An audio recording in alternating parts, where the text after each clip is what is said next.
I remember when I was in the mountains in the training, a lot of the meditation I was doing with my master, Grandmaster Aksha, was about activating. It was all about activating the pineal gland and opening up third eye and doing third eye meditation. And there was a few things when it came to how the breath is, how we stimulate that energy, and how we redirect it, which helped, I guess, speed up the process.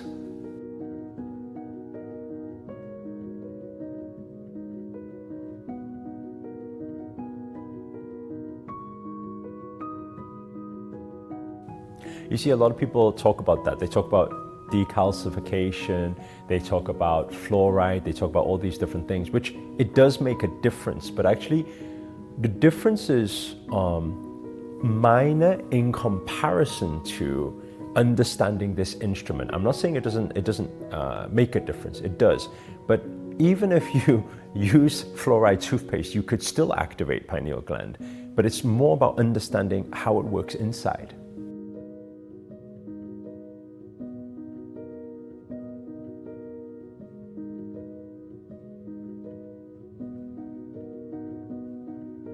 I think the best way to think of it is like this. Imagine on the towards the back of the head there is then you have the pineal gland. Then what happens is you can push like a chemical, and it pushes forward. You'll feel it actually when you do it. You'll feel that energy, and you can move that energy forward towards third eye, and it helps open it up. You will actually see a very bright light when you do it.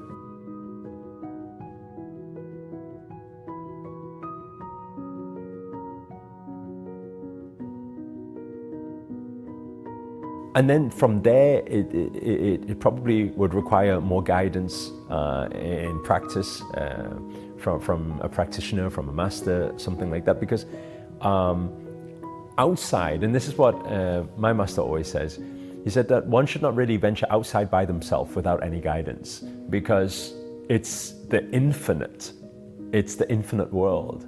Like, it's not just all happy days, you know, because like everything in life, everything is positive and negative.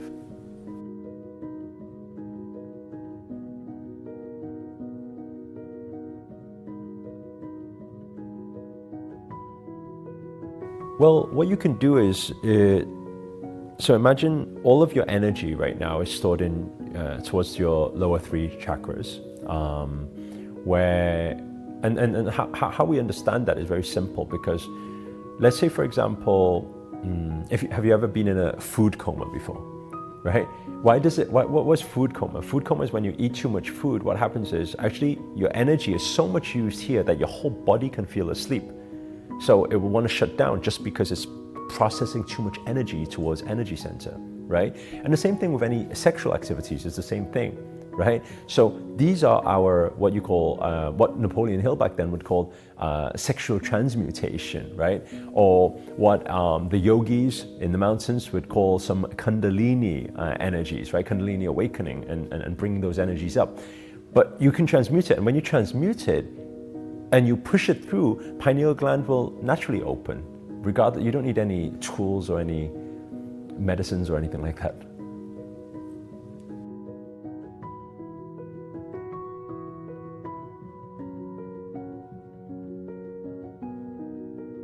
I think the breath that is most effective is, number one, is to learn how to activate the stuck energies there.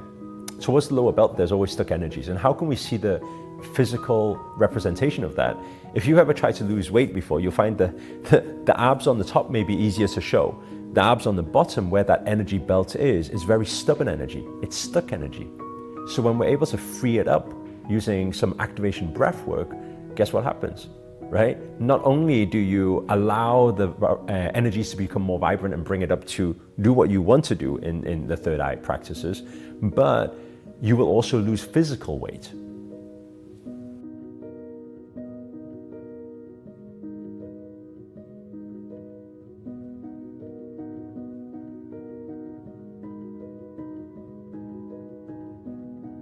The second thing is to learn how to transmute that energy, bring that energy up.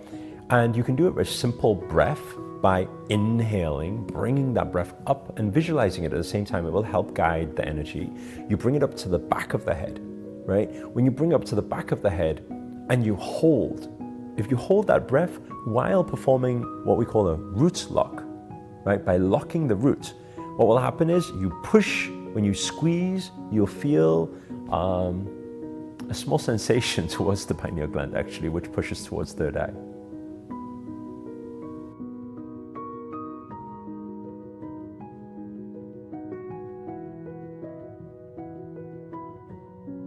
I think it really depends on what is the reason why somebody wants to do this. There's so many reasons, right? It could be astral traveling, dimension traveling. It could be for spiritual awakening. It could be just to practice in transmuting energies. It could be for intuition powers. There's so many different things. But as my master always says, because we are dealing with something that is beyond what even the physical human being or interpretation can be, it's advised that if anybody wants to venture deep into spirituality, that they seek guidance from